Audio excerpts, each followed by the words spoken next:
So over the years, we have gone to many, many agate, chalcedony localities across the western U.S.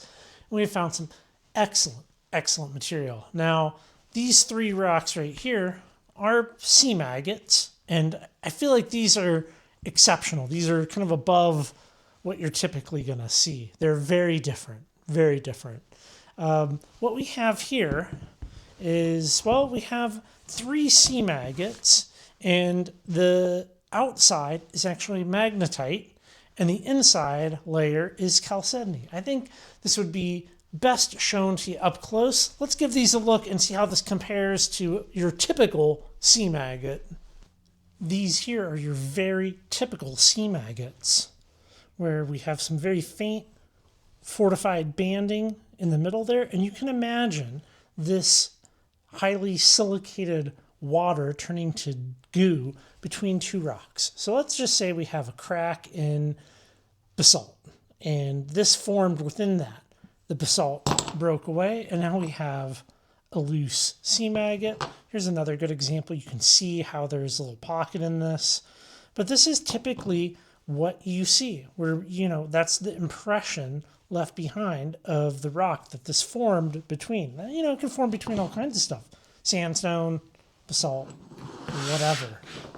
Now these here, we have magnetite as the exterior, which is typically gone, from a rock like that. And then in the center, between the two layers of magnetite, we have chalcedony. And these pieces, I think, are going to be quite cool. You can see all of that red in there. Quite cool if we give them a cut.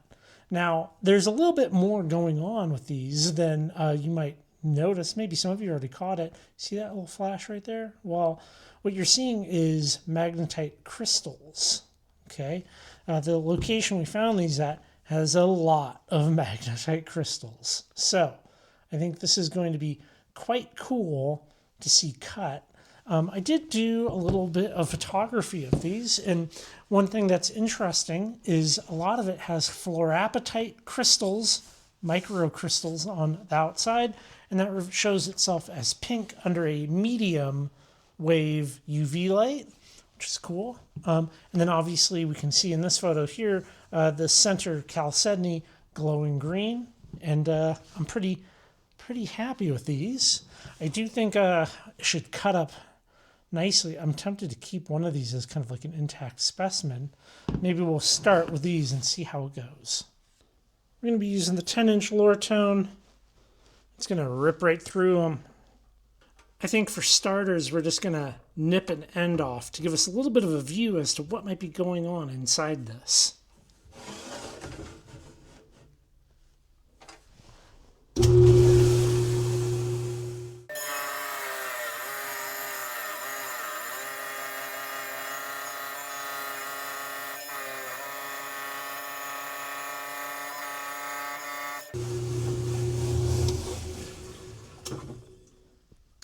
A little bit of a break.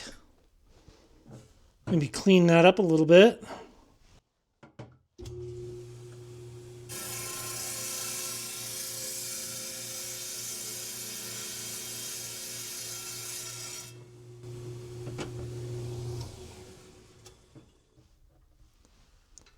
We're just going to rip the other one right down the center, I think.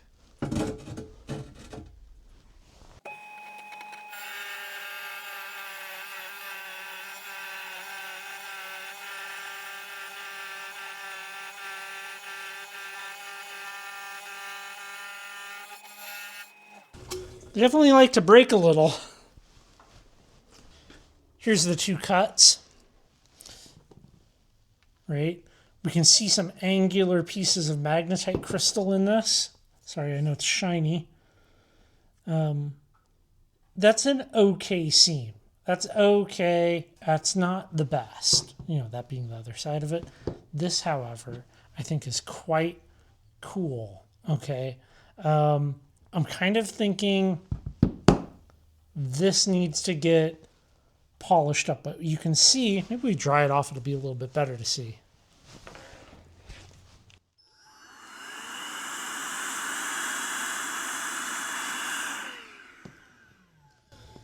You can see we have cracks in the magnetite. Now I think we can prevent these from breaking off, because I think it'd be very cool to take like a photo of this, of that face right there. I think that would be pretty superb. I think we have enough depth and detail in this agate right here to pursue that. It did break out there on the saw, but that is quite awesome. So let's go that direction with this, because I like that. And that would be a nice stand-up little piece. And we have some crazy little pocket going on in there. Yeah, I think this is the one that we should take through to the next stage, if you will.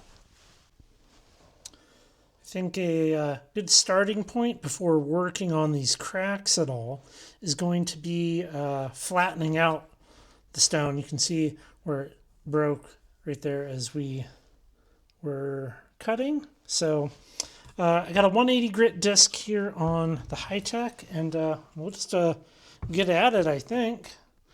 Should make pretty quick work of the magnetite. So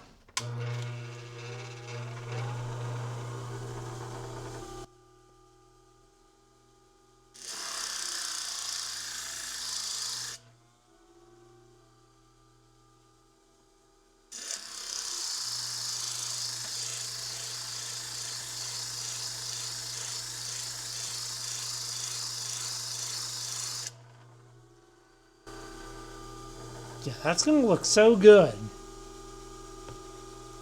The character and depth in that is pretty awesome.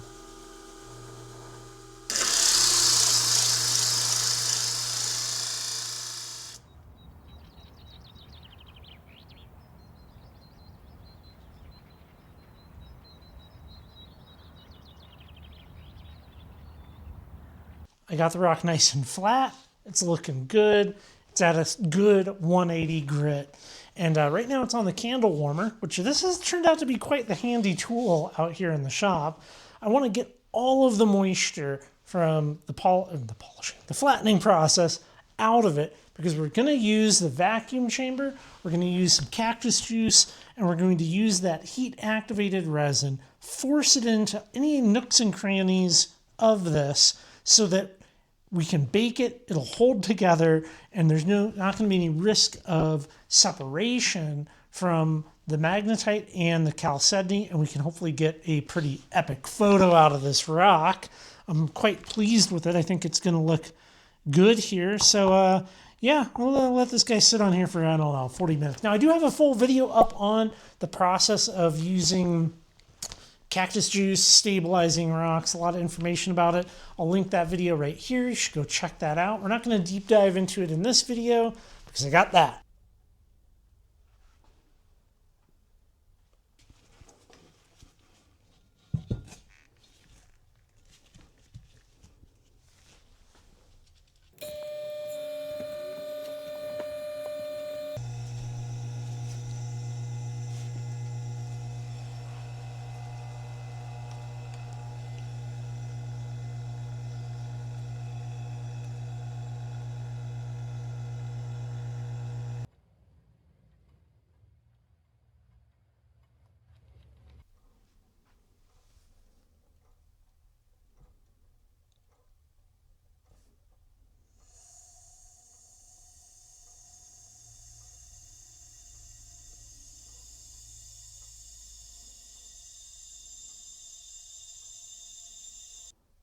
So we're going to let the outside atmosphere now shove that resin into all the nooks and crannies. That takes a little bit of time, and then we'll bake it.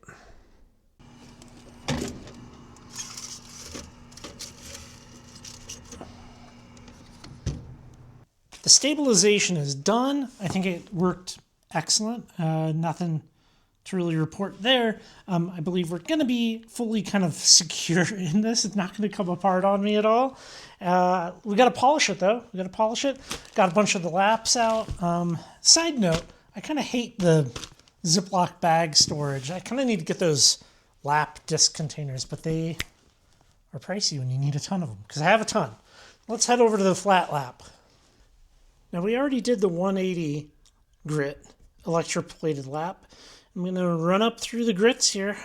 You're not going to have to see it all, but I will tell you my lap sequence because that is the interesting part. This right here is a 260 grit electroplated lap, and we're going to start here with it, I guess. Let's talk about polishing and lap sequence for polishing for taking a macro image. I do a 180 electroplated, 260 electroplated, 360 electroplated, and at that point I like to check and see how I'm doing. Is there any scratches left that are deep that I need to maybe go back a stage or two? And from then on, it's all fiber resin wheels. And I'll do 220, 325, 600, 1200, 3000, 14,000, 50,000 grit. And you might notice that I'm not doing any type of like cerium oxide, tin oxide, anything like that to try to finish it, because you will see that liquid polish in the final image. However, with the fiber resin, we don't have that problem. This is kind of interesting. I just finished up with my 325 fiber disc, and you can kind of see in here maybe we're getting like some weird, almost like fractaling patterns happening in the magnetite, which is interesting. I've never seen that before. Like towards the edges of it, it's very just silver, but then we get into like some weird veining almost. Yeah, I don't know really what to expect. Polishing magnetite is, well, it's not an agate. It's significantly softer. But yeah, we'll start with the 600 next. Have at it.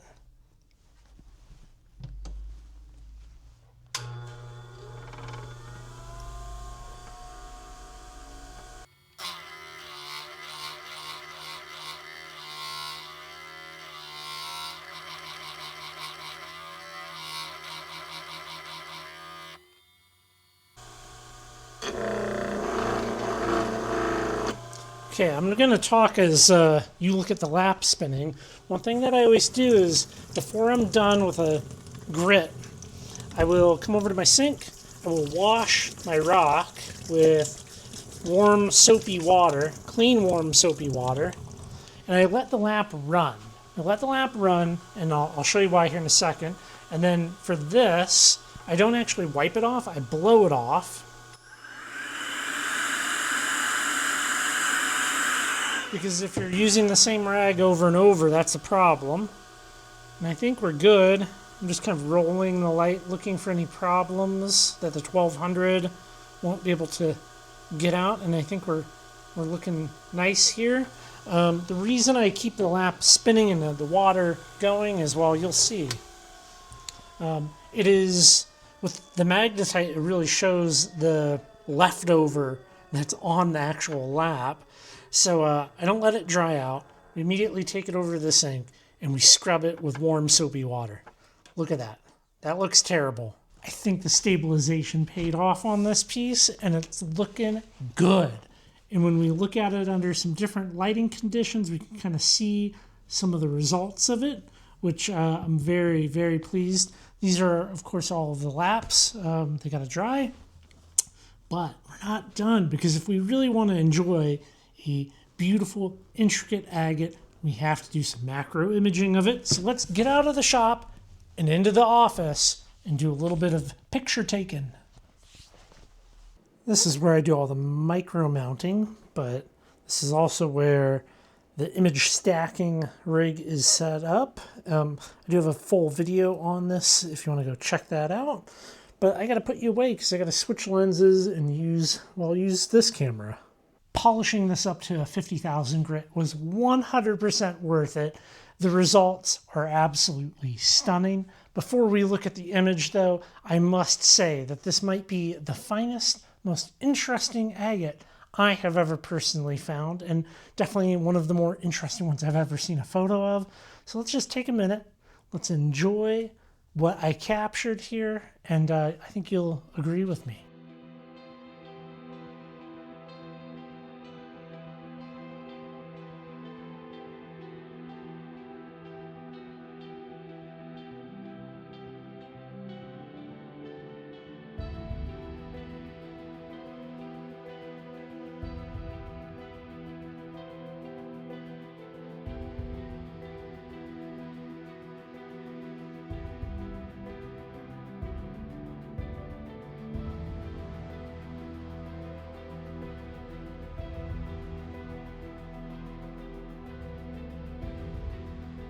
So it came out looking absolutely epic. I love having the magnetite on both sides, kind of framing the image.